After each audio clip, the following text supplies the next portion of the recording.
ಕೊನೆ ಮನೆಗೂ ಮತ್ತೆ ನನ್ನ ಜಲ್ದಿ ಬರ್ತಿದೆ ಈಗ ಮಾತಾಡು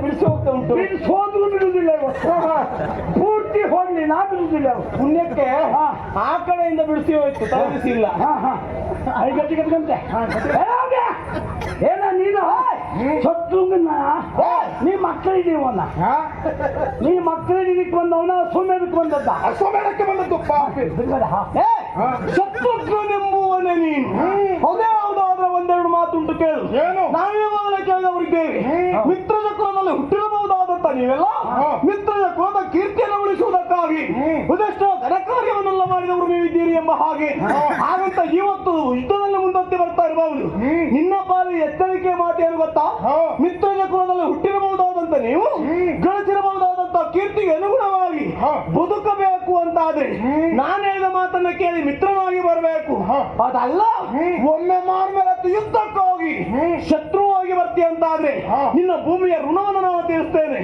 ಶತ್ರು ಆಗ್ತೀಯೋ ಮಿತ್ರನಾಗ್ತೀಯೋ ಪಟ್ಟಣೆ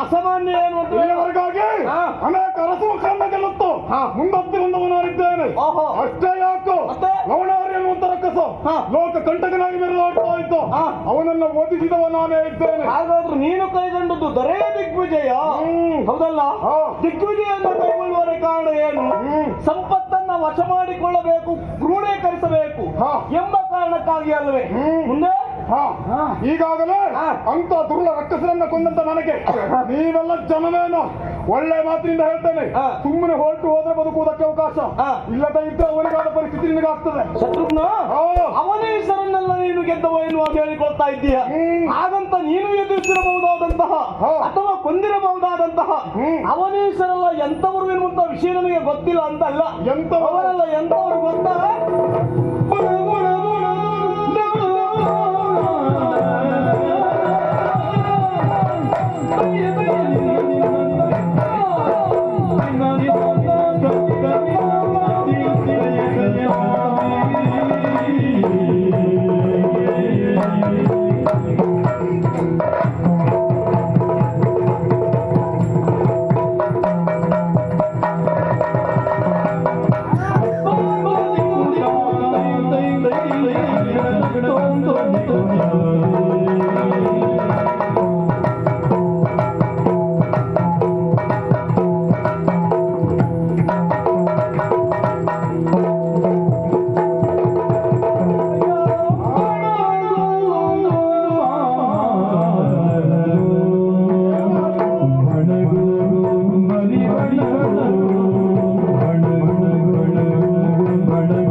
Money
ಮಗು ಇಲ್ಲವರೆಗಾಗಿ ಅನೇಕರನ್ನ ಗೆಲ್ಲುತ್ತೋ ಈ ಶತ್ರುಘ್ನ ಏನೆನ್ನುವುದನ್ನು ತೋರ್ಪಡಿಸುತ್ತಾ ಮುಂದೆ ಸಾಗಿ ಬಂದಂತ ಕಾಲಕ್ಕೆ ನೀನು ಇದಿರಾದವನಿದ್ದಿ.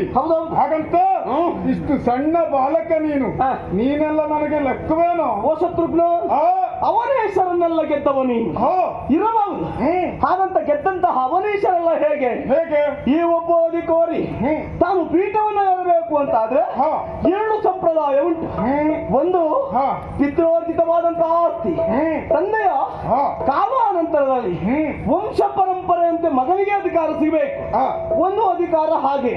ಮತ್ತೊಂದು ಹೇಗೆ ಹೇಗೆ ತನ್ನ ಸ್ವಯಂ ಬಲದಿಂದ ಭುಜ ಬಲದಿಂದ ಮತ್ತೊಬ್ಬ ಅರಸನನ್ನು ಗೆದ್ದು ತನ್ನ ಪ್ರತಿಷ್ಠೆಯನ್ನು ಸ್ಥಾಪಿಸಿ ತಾನು ಅಧಿಕಾರಿ ಆಗುವುದು ಇನ್ನೊಂದು. ಹಾಗಾದ್ರೆ ಪಿತೃರ್ಜಿತವಾಗಿ ಬಂದಿರುವಂತಹ ಅಧಿಕಾರ ಆ ಅರಸುಗಳೆಲ್ಲ ಏನು? ಅವರೆಲ್ಲ ಬಣಗುಂಡ್ರ ಪಾಲರು. ಎಷ್ಟರ ಮಟ್ಟಿಗೆ ಕೇಳ್ತೀಯ? ಎಷ್ಟರ ಮಟ್ಟಿಗೆ? ಅವನಿಗೆ ಸರಿಯಾಗಿ ಒಂದು ಆಯುಧವನ್ನು ನೆಗೆಯುವುದಕ್ಕೆ ಆಗುತ್ತದೋ ಇಲ್ವೋ? ರಾಜಕೀಯ ಅಂದ್ರೆ ಏನು ಎನ್ನುವಂತ ವಿಷಯ ಅವನಿಗೆ ಗೊತ್ತಿದೆಯೋ ಇಲ್ವೋ? ಅರಸ ಅಂದರೆ ಏನು, ಮಂತ್ರಿ ಎನ್ನುವಂತ ಪರಿಜ್ಞಾನ ಉಂಟೋ ಇಲ್ವೋ ಏನು? ಅದೆಲ್ಲ ಗೊತ್ತಿಲ್ಲ. ನಮ್ಮ ಕಾಲದ ಮೇಲೆ ನನ್ನ ಮಗನೇ ಪೀಠದಲ್ಲಿ ಬರ್ಬೇಕು, ನನ್ನ ಮಗನೇ ಅಧಿಕಾರಿ ಆಗಬೇಕು ಎನ್ನುವಂತಹ ದುರಾಲೋಚನೆ, ದುರಾಡಳಿತ, ಇದರಲ್ಲಿ ಅಧಿಕಾರಿಯಾಗಿ ಬಂದವರೆಲ್ಲ ಬಣಗುಂಡ್ರ ಪಾಲರು. ಅವರನ್ನೆಲ್ಲ ಗೆಲ್ಲುವುದು ದೊಡ್ಡ ವಿಶೇಷ ಅಲ್ಲ. ನೀವಿಷ್ಟರವರೆಗೆ ಗೆದ್ದಿರಬಹುದಾದಂತಹ ಅರಸು ಮಕ್ಕಳೆಲ್ಲ ಅಂತವರೇ ಬಣಗುಂಡ್ರ ಪಾಲರು. ಅದೆಲ್ಲ ದೊಡ್ಡ ಸಾಧನೆ ಅಲ್ಲ. ಮತ್ತೆ ಲವಣಾಸುರನ್ನ ಕೊಂದವ. ಹೌದು, ಅದೊಂದು ವಿಷಯ ಇಲ್ಲ. ಲವಣಾರಿ ಹೌದೌದು ಎನ್ನುವಂತ ಬಿರುದನ್ನ ಪಡೆದವ ನಾನಿದ್ದೇನೆ. ಲವಣ ಅಂದ್ರೆ ಎಂತದ್ದು ಗೆಳೆಯ? ಉಪ್ಪು. ಅದನ್ನು ಮುಗಿಸುವುದು ಯಾವುದು? ಉಡ. ಪಾಪ ಉಪ್ಪಿನ ಚೀಲ ಇಟ್ಟು ಸಾಕು, ಆ ಉಡ ಬಂದು ಪೂರ್ತಿ ಸರ್ವನಾಶ ಮಾಡು. ಉಪ್ಪನ್ನ ಅದೇ ಲವಣಾರಿ. ಓಹೋ, ಉಪ್ಪನ್ನು ಮುಗಿಸುವುದು ಅದು. ಹಾಗಾದ್ರೆ ಇವ ಚಾಪನಾಗಿ ಅಲ್ಲ, ಇವನಿಗೆ ಅದ್ರ ಅನುಭವ ಉಂಟೇನೋ? ಅಲ್ಲ, ಲವಣಾಸುರನನ್ನ ಕೊಂದದ್ದು ಹೇಗೆ ಕೊಂದಿಯಾ? ನಾವು ಕೇಳಿದ ಹಾಗೆ ಅವನಿಗೆ ವರ ಇದ್ದದ್ದೇ ಹಾಗೆ ಅಂತೆ. ಹೌದು, ತನ್ನ ಆಯುಧದಿಂದಲೇ ತನಗೆ ಸಾವು ಬರಬೇಕು ಎಂಬ ಹಾಗೆ. ಹಾಗಂತ ಅವನ ಸಾವಿನ ಕಥೆಯನ್ನು ನಾವು ಕೇಳದೇ ಇದ್ದವರಲ್ಲ. ಹೊರೆಗಳು ಆಗಮಿಸಿರುವಂತಹ ಕಾಲಕ್ಕೆ ಬೇಟೆಗೆ ಹೋದಂತಹ ಈ ಅರಸ ಅಂದರೆ ಲವಣಾಸುರನಿಗೆ ವಿಷಯ ಗೊತ್ತಾಯ್ತಂತೆ. ಯುದ್ಧಕ್ಕಾಗಿ ನೇರವಾಗಿ ಹೋದನಂತೆ. ಅವನಿಗೆ ವರ ಇರುವುದೇ ಹೇಗೆ? ಯಾವುದೇ ವಿರೋಧಿಗಳು ಬಂದರೂ ಕೂಡ ತನ್ನ ಆಯುಧವಾದಂತಹ ಶೂಲದಿಂದ ಅವರೆಲ್ಲ ನಾಶವಾಗಿ ಹೋಗಬೇಕು. ಒಮ್ಮೆ ನನ್ನ ಪಾಲಿಗೆ ಸಾವು ಬರುವುದಿದ್ದರೂ ಕೂಡ ಅದೇ ಆಯುಧದಿಂದ ಸಾವು ಬರಬೇಕು ಎನ್ನುವುದಾಗಿ ಪಿತ್ರಾರ್ಜಿತವಾಗಿ ಸಿಕ್ಕಿರಬಹುದಾದಂತಹ ಆಯುಧವಂತೆ ಯುದ್ಧಕ್ಕೆ ಹೋದ ಕಾಲಕ್ಕೆ ಅವನ ಮಡದಿ ವಿಷಯವನ್ನ ತಿಳಿದು ಅವನಿಗೆ ಅವನಾಯುಧವಾದಂತಹ ಶೂಲವನ್ನು ಕೊಡಬೇಕು ಎನ್ನುವ ಉದ್ದೇಶಕ್ಕಾಗಿ ಮುಂದಾಗುವ ಕಾಲಕ್ಕೆ ವಿರೋಧಿಗಳು ಹೋರಾಟವನ್ನು ಮಾಡುತ್ತಿದ್ದಂತಹ ಲವಣಾಸುರನನ್ನು ನಿಲ್ಲಿಸಬಾರದು ಎಂಬ ಕಾರಣಕ್ಕಾಗಿ ಅವನ ಮಡದಿ ಆಯುಧವನ್ನೇ ಎಸೆದಂತೆ ಅವನ ಕಡೆಗೆ ಅವನಿಗೆ ಗಂಡನಿಗೆ ಕೊಡಬೇಕು ಅಂತ ಆಯುಧ ಬಿಸಾಡಿದ್ದು. ಆ ಸಂದರ್ಭ ನೀನು ಆ ಆಯುಧವನ್ನ ಮಧ್ಯಪಥದಲ್ಲಿ ಹಿಡಿದು ಬಿಸಾದ ಗಂಡಿಗೆ ನೀ ಹಿಡ್ಕಂಡೆ ಆಯುಧ ಮಾಡಿದ್ದೀವಿ ಅದೇ ಅಲ್ವಾ? ಮಧ್ಯದಲ್ಲಿ ಹಿಡ್ದ ಪಾಪ ಹೆಂಡತಿ ಗಂಡನ್ ಬಿಸಾಡದೆಲ್ಲ ಹಿಡ್ಕೊಂಡು ಅಂತೀವಿ. ಹೌದಪ್ಪ, ಹಾಗಂತ ಇವನನ್ನು ನಾಶ ಮಾಡಬೇಕು ಎಂಬ ಕಾರಣಕ್ಕಾಗಿ ಅವನ ಹೆಂಡತಿಯ ಆ ಉದ್ದೇಶವಾಗಿತ್ತು ಅಲ್ವಾ? ಆದರೂ ಕೂಡ ಅವನ ಆಯುಧವನ್ನೇ ನೀನು ಹಿಡಿದು ಅವನನ್ನ ಇರಿದುಕೊಂಡವ. ಅದು ನಿನ್ನ ಬಲದ ಪ್ರಶ್ನೆ ಅಲ್ಲ. ಸಣ್ಣ ಮಗುವಿನಲ್ಲಿ ಹೋಗಿ ಅದೇ ಆಯುಧವನ್ನು ಕೊಟ್ಟು ಚುಚ್ಚು ಮಗು ಅಂತ ಹೇಳಿದ್ರೆ ಆ ಮಗು ತಾಕಿದ್ರೆ ಸಾಕು, ಅದು ಸತ್ತೋಗ್ತಾನೆ. ಅವನಿಗೆ ವರವೇ ಹಾಗೆ ಅಂತ ಅದ್ರಲ್ಲಿ ದೊಡ್ಡ ಸ್ಥಿತಿ ಅಂತದ್ದು ಇಲ್ಲ. ಶತ್ರುಘ್ನ, ಅದಕ್ಕಾಗಿ ಹೇಳ್ತಾ ಇದ್ದೇನೆ, ಯುದ್ಧಕ್ಕಾಗಿ ಬಂದಿರಬಹುದಾದಂತಹ ನೀನು ಇವಾಗ ಯುದ್ಧವನ್ನ ಬಿಟ್ಟು ಹೋದೆ ಅಂತಾದ್ರೆ ನಿನಗೆ ಬದುಕುವುದಕ್ಕೆ ಅವಕಾಶ ಕೊಡ್ತೇನೆ. ಅದಲ್ಲ, ವಿರೋಧಿಗಳನ್ನ ಹೋರಾಟವನ್ನು ಮಾಡಿ ಅವನ ಹಾಗೆ ಕೈ ಕಟ್ತೇನೆ, ಜಯವನ್ನ ಗಳಿಸ್ತೇನೆ ಎಂಬ ಕಾರಣಕ್ಕಾಗಿ ಮುಂದೊತ್ತಿ ಬಂದ್ರೆ ಭೂಮಿಯ ಋಣ ಇಲ್ಲಿಗೆ ತೀರಿಸ್ತೇನೆ. ಬಂದವ ನೀನ್ ಯಾರು? ನಾನೇ ಕುಶಕುಮಾರ, ಅವನ ಅಣ್ಣನು.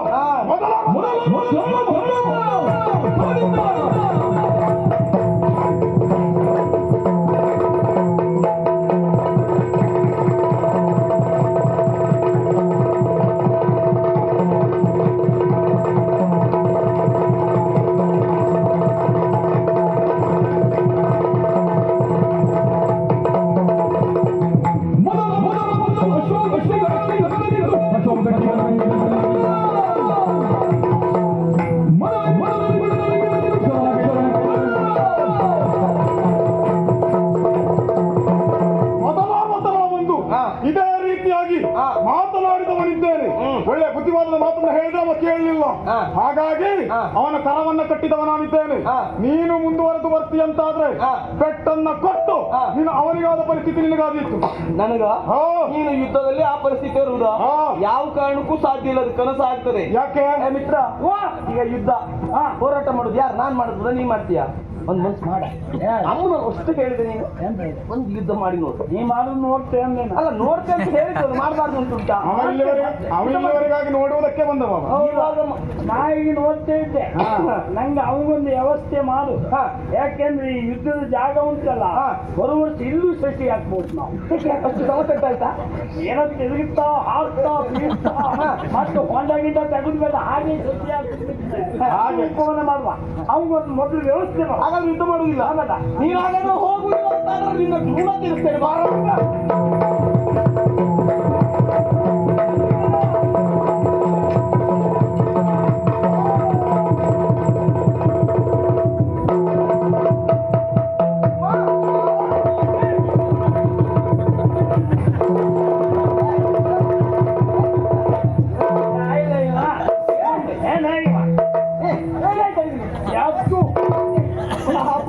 ಇವನು ಕರ್ಮ ಮಾರ, ಇವನ ಹೊತ್ತಿಗೆ ಎಂತ ಮಾಡ್ಲಿಕ್ಕೂ ಇಲ್ಲ. ನಾವು ಈಗ ಗೆದ್ದಾಗ ಇವ ಎಂತ ಮಾಡ್ದ?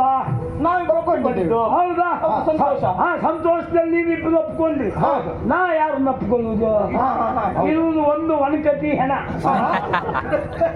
ಆ ಒಣ ಕತಿ ಇದ್ದಾಗಿದ್ದ ಹೋಗ ಒಪ್ಕೊಳ್ಳುವುದು ಒಳಗ ಒಪ್ಪಿದ್ದಾಯ್ತಾವ. ಎಮ್ಮೆ ಹಂಗೆ ಇದೆಯಾ ನೀನು? ನಾನು ನನ್ನ ಮೈ ಮೇಲೆ ಬಿದ್ರೆ ಮತ್ತೆ ನಾ ಎಮ್ಮೆ, ನೀ ಪ್ರೇತಾತ್ಮ. ಒಂದು ಬಿಟ್ಟು ಬೇರೆ ಅಂತದ್ದು ಇಲ್ಲ. ಏನೇ ಆಗ್ಲಿ, ಏನಾಯ್ತು ಈಗ? ಇವಾಗ ಬಂದಿರಬಹುದಾದಂತ ವಿರೋಧಿಗಳನ್ನ ಬಡಿದೋಡಿಸಿದವರು. ಹೌದು ತಮ್ಮ, ನಿನಗೆ ಸ್ವಲ್ಪವಾದ ಪ್ರಜ್ಞೆ ಉಂಟೇನು? ಯಾಕೆ ನಾನಿದ್ದೆ ಎನ್ನುವಂತಹ ಪ್ರಜ್ಞೆ ನಿನಗಿಲ್ವಾ? ಒಬ್ಬನೇ ಬರುವುದಾ? ಒಬ್ಬನ ನಾವೇ ಬಂದಿ ಅಲ್ಲ, ಹಾಗಲ್ವ? ನಾನು ಬದುಕಂಡೆ ಮಾರಯ್ಯ. ಬೇಡ ಮಾರಯ್ಯ, ಬೇಡ ಕೇಳುವುದೇ ಇಲ್ಲ ಮಿತ್ರ. ನಂಗೆ ಮೈನೆ ಬೇಕಾ. ನನಗೂ ಬೇಸರ ಅದೇಯೋ. ನಮ್ಮಲ್ಲಿದ್ದಂತಹ ಹಿರಿಯವರಲ್ಲಿ ಯಾರು ಕೇಳಿದ್ರೆ ನೀನೇ ಅಲ್ವಾ? ಅಲ್ಲ, ಒಂದೊಂದು ತರಗತಿ 4 ವರ್ಷ ಹೇಳ್ಬೇಡ, ಅನುಭವಸ್ಥರು ಭೂಮಿ ಹಾಗೆ. ಆದ್ರೆ ಎಂತ ಮಾಡುವ, ನಮ್ಗೆ ಕೇಳಿದಿ ಬಾಲಕರೇ ಅಂತ ಹೇಳುದು ಯಾರು ಗೊತ್ತಾ? ಅತೀ ಸಣ್ಣಿದ್ದವರು. ದೊಡ್ಡವರಿಗೆ ಹೇಳುದು. ಇದ್ದದ್ರಲ್ಲಿ ಕಿರಿಯ ಯಾರು ಕೇಳಿದ್ರೆ ಅವ ಅವನೇ ನಿಮ್ಗೆ ಹೇಳಿದ್ದೀರಿ ಬೋಲ್ ಕದಿ ಅಂತ ಹೇಳಿದ. ನಾವು ಸಾಯುವುದೇ ಬಾಳ್ತದೆ ಮದುವೆ ಆಗುವವರೇ ಬಾಲಕರವರು. ವಿಷಯ ಏನ್ ಗೊತ್ತಾ? ಯಾಕೆ ಹೇಳಿದಿರಾನು? ಮಾತನ್ನ ಕೇಳಬೇಕಿತ್ತು. ಹಿರಿಯವರಾದಂತ ಇವನಿದ್ದಾನೆ, ಯಾವತ್ತು ಇವನ್ ಮಾತು ಕೇಳ್ಕೋ ಉದ್ದಾರ ಆಗ್ತೇನೆ ನೀನು. ಮತ್ತೆ ಕೆಲವು ನಾನು ಯಾವತ್ತು ಅವನ ಮಾತು ಕೇಳುವುದು. ಹೌದು. ಈಗ ಎಂತ ಮಾಡುದು ಮರೆ, ಬಂದವನ್ನೆಲ್ಲ ಹೊಡೆದೋಡಿಸಿದ್ದೇವೆ. ಅವನೊಂದು ವ್ಯವಸ್ಥೆ ಸರಿ ಮಾಡ್ತೇನೆ. ಯಾವುದು? ಅವನು ಮಾತು ಅವನು ಅಲ್ವಾ? ಹಾಗಂತ ಶತ್ರುಘ್ನೊಬ್ಬನ ಬಂದಿದ್ದಲ್ಲ, ಲಕ್ಷ್ಮಣ ಭರತಾದಿಗಳು ಅವರೆಲ್ಲ ಯುದ್ಧಕ್ಕಾಗಿ ಒಂದು ನೋಡು. ಆವಾಗ ನಾನು ಬರುವಾಗ ಅಥವಾ ನೀನು ಬರುವಾಗ ಎಷ್ಟು ಮಂದಿ ಇದ್ದಿದ್ರು? ಎಲ್ಲ ಹೆಚ್ಚಿನ ಜನ ಅಡ್ಬಿದ್ದವರೇ ಬಿಟ್ಟರೆ ಈಗ ಸರಿ ಇದ್ದಾರೆ ಅಲ್ವಾ? ಆಚೆ ಈಚೆ ಪರಿಸ್ಥಿತಿಲೇ ಇದ್ದದ. ಹೌದೌದು, ಹೌದೌದು, ಕಣ್ಣೇ ಬಿಡುವುದಿಲ್ಲ. ಎಲ್ಲ ಹೆಚ್ಚು ಕಡಿಮೆ ಹಾಗೆ ಆಗಿದೆ ಅಲ್ವಾ? ಅದಕ್ಕೆಲ್ಲ ಕಾರಣ ಯಾರು? ನೀವೇ. ನಾವೇ ಇದ್ದೇವೆ. ಇಲ್ಲಿಗೆ ಮುಕ್ತಾಯ ಅಲ್ಲ ಯುದ್ಧ. ವರ್ತಮಾನವನ್ನ ಕೇಳಿ ದೀಕ್ಷಾಬದ್ಧನಾದಂತಹ ರಾಮ ಬರ್ತಾನೆ. ಅಲ್ಲ, ಬಂದೇ ಬರ್ಬೇಕು. ಎಲ್ಲಿದ್ದೇನ? ನಮ್ಮ ಅಲ್ಲಿ ಸರಯೂ ನದಿ ತಟದಲ್ಲಿ ದೀಕ್ಷಾಬದ್ಧನಾಗಿದ್ದಾನೆ. ಸರಯಿತ್ತೀರ್ನಲ್ಲಿದ್ದಂತ ರಾಮ ಈ ಸಂಸಪ್ಪದಿಕ್ಕೆ ಬರಲಿ. ಸಮಸ್ಯೆ ತಟ ಸರಯಿತ್ತೀರದಿಂದ ಯಾವ್ದ ಅದು ಯಾವ್ದ ನೀ ಸರಯು ತೀರದಿಂದ ಸಂಸಪ್ಪ ತೀರಕ್ಕೆ ಬರಲಿ. ಬಂದ್ರೆ ಆಗ ಅವ್ನಿಗೇನು ನೋಡುವ. ಬನ್ನಿ, ಈಗ ಹೋಗುವ.